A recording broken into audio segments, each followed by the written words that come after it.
géométrie pour construire de grands monuments. Ces constructions étaient à l'époque et pour de nombreux siècles les plus hauts et importants du monde. Durant la période classique, les premiers empires perses achéménides ont fondé en 550 avant Jésus-Christ par Cyrus le Grand, premier homme à unifier la Perse et imposer ses lois sur le Moyen-Orient jusqu'à la frontière de l'Inde, l'Égypte et l'Anatolie. Grâce à cette conquête, par lui, pris ses successeurs, la Perse devient le centre d'une immense richesse qui se concentre dans les principales villes. Passagarde, Suse, Persépolis, les 3 lieux de résidence des rois des rois.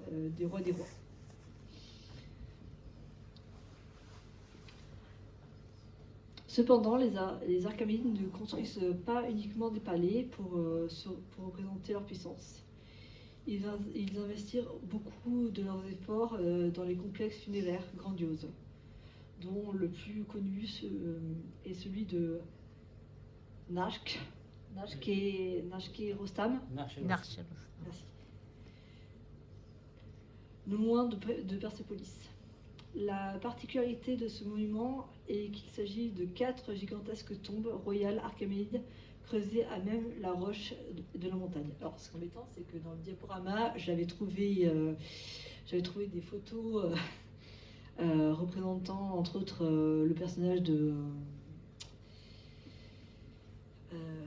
Zarathustra ou de Siddhartha qui représentait ce genre de statue, et malheureusement on n'a pas le diaporama. Je suis vraiment désolée. Il y a une photo de Zarathustra, juste pour c'est un musée en Allemagne. Je sais pas si C'était pour montrer en fait celle qui était dans la roche. c'est en Allemagne. Ce fut les premières colonies du plateau dont Cyrus était responsable. Le palais et divers autres bâtiments étaient disposés au milieu des jardins, et de nombreuses colonnes surmontées de têtes de taureaux montrent que les idées derrière l'Apadana étaient déjà en pleine vigueur. Passagarde peut être décrit comme le procureur de l'architecture achéménide, mais de la terrasse près de Majid id Sulaiman. Merci. Avec ses murs gigantesques et ses 10 marches d'escalier menées à celle-ci, peut être attribuée aux Perses et à cette période antérieure à la construction de Passagarde et Persépolis. Non loin de Passagarde à Meshhed et Moubarak. Mashhad et Moubarak. Mashhad Moubarak, c'est ça? Mourga, Mashhad Mourga, je trouve Mourga. Mashhad c'est Mashhad, mais Mourga. Il s'est trompé, les D c'est B, Mourad. Mourad, pardon. Excusez. Le gars il s'est trompé. Mashhad et Moubarak. Se trouve la tombe de Cyrus, un bâtiment rectangulaire érigé sur un socle de 7 assises en pierre avec un toit à pigeons composé de dalles de pierre plates. On peut le comparer aux monuments d'Asie mineure. À Nashkad et Rostam, près de Persépolis, se trouvent les tombes royales en pierre se tenant l'une à côté de l'autre.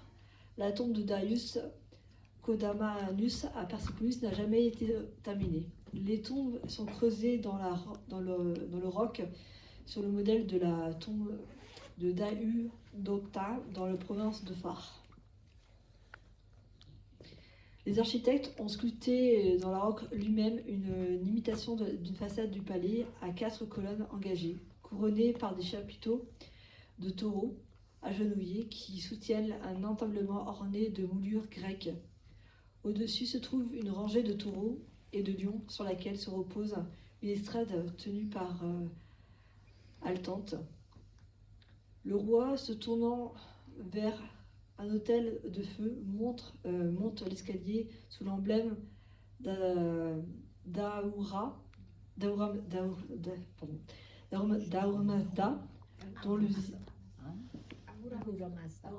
Ahura Mazda. Ahura Mazda, pardon, je nous excuse. Ahura Mazda, dont le visage est à l'intérieur du cercle. Des tombes privées ont été découvertes, comme celle de Suse, dans lesquelles une femme de haut rang, parée de bijoux, a été posée dans un récipient de bronze. Je crois que ce serait mieux que je montre. Oui, bien sûr. Oui, tu me dis ce qu'il y a pour, après je montre. Oui, bien sûr. Comme ça, oui. Tu expliques, mais on essaie Oui, oui, oui. d'imaginer. Oui, j'imagine. Ah, voilà. C'est là, comme c'était. Oui. Attends, c'est pas ça. On n'y est pas encore.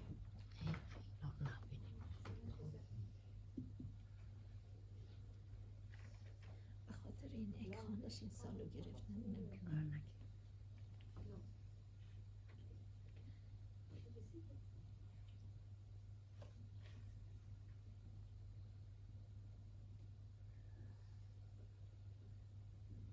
On est encore ici.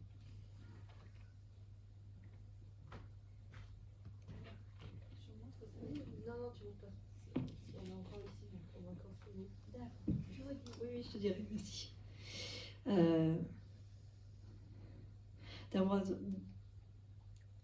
D'Ahura Mazda, dont le visage est à l'intérieur du cercle.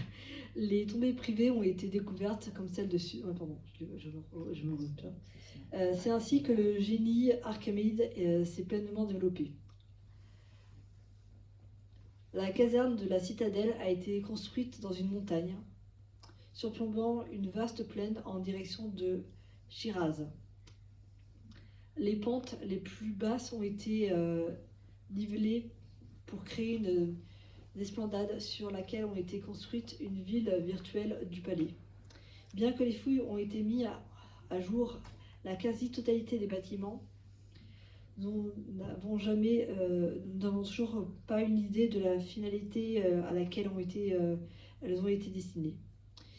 Bien qu'elle semble que le bâtiment en question soit presque exclusivement des édifices d'État ou de cérémonie, de l'esplanade fortifiée, un grand escalier à double rampe mène à la plaine.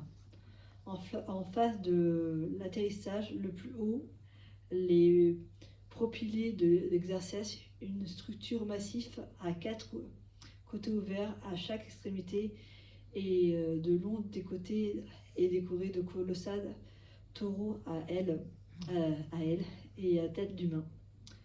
Autour de l'entrée des espaces laissés avec des creux réguliers taillés dans la roche a été destiné en jardin de terrasse.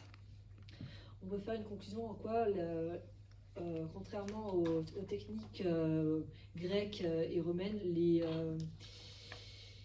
les Perses dans l'Antiquité et depuis la période néolithique s'inspiraient plutôt de la roche et de la montagne pour ne pas trop dégrader la nature, contrairement à ce qui se passe aujourd'hui. Aussi, on peut faire une comparaison avec, donc là on va pouvoir mettre le deuxième diaporama, avec une autre comparaison avec les œuvres qui ont été faites dans les pays voisins. Là, tu l'avais, non, l'autre, là où il y avait la statue. Voilà, c'est là. Donc là au Pakistan.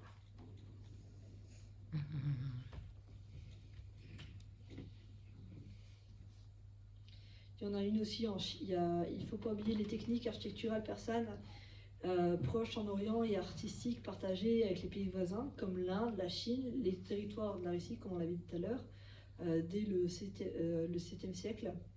Le Japon, aussi l'Égypte, même comme la Grèce. Les anciennes villes royales ont continué d'être importantes aux côtés des nouvelles capitales. Même après la chute du Sassanide, les techniques perses ont continué à avoir une très grande importance dans tout le globe, aussi bien pour les Ottomans que pour les Européens.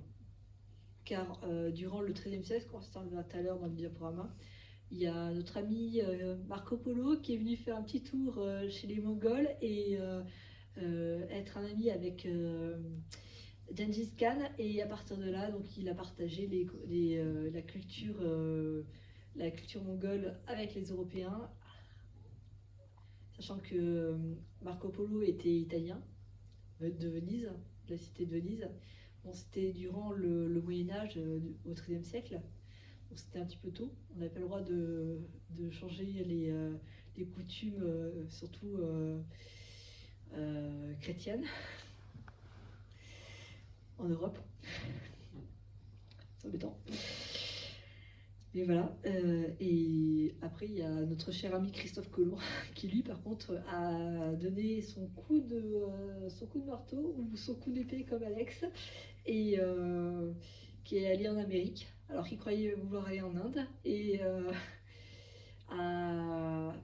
a ouvert la date de 1492 pour la Renaissance. Ce qui ouvre aussi une porte pour une renaissance pour la culture perse, si je ne peux pas le dire, dans le domaine de l'art. Donc on était où? Je pense au diaporama. Ouais. Qu'est-ce qu'il fallait faire? C'est où?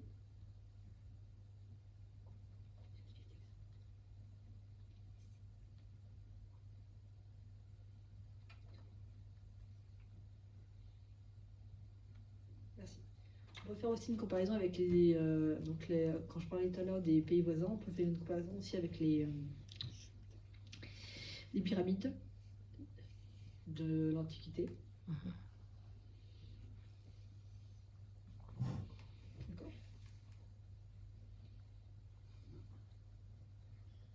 Alors, ici, voilà.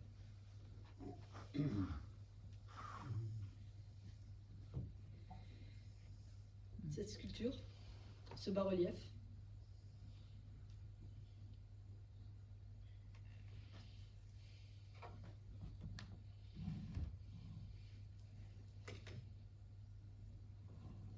et ça, entre autres, c'était la sculpture que je voulais montrer tout à l'heure quand j'arrivais pas, qui s'avère être une représentation aussi bien de Zarathustra que de Siddhartha, qui a été détruite par Daesh il y a quelques années, et qui était gigantesque. C'est un Afghanistan, ça, qu'ils ont pris. Oui, oui, c'est ça. Ils ont tiré un coup de canon sur les. Ouais, c'est ça.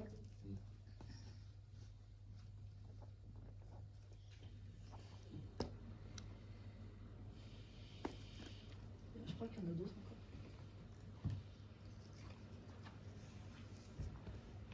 Là, c'est marqué dessus.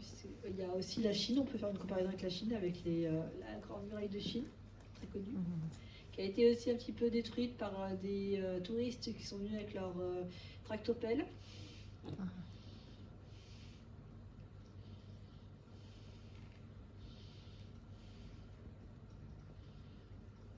Il en reste encore un bon morceau quand même. Oui, il reste beaucoup de morceaux, mais quand même, vous n'allez pas faire un trou dans une muraille de Chine, quoi. C'est là le temple, ce temple-là.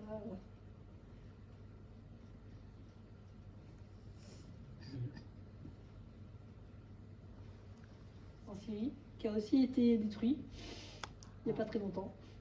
Par qui? 2015. Par Daesh. Par Daesh. Ah oui. Le stade, un immense stade. Ce stade-là, il a été découvert il n'y a pas très longtemps, en 2012, par un archéologue. Pardon? Alors, c'est marqué normalement. Je sais plus, je le retrouve là sur le. Je sais plus où est-ce que je l'ai mis. Parce que c'est.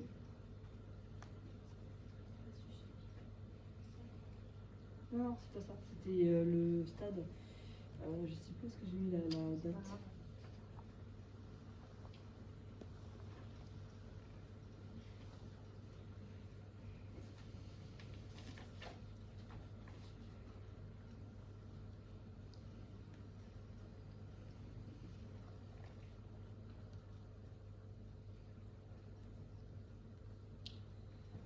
Je me rappelle très bien que c'était un. Non, mais c'est pas grave.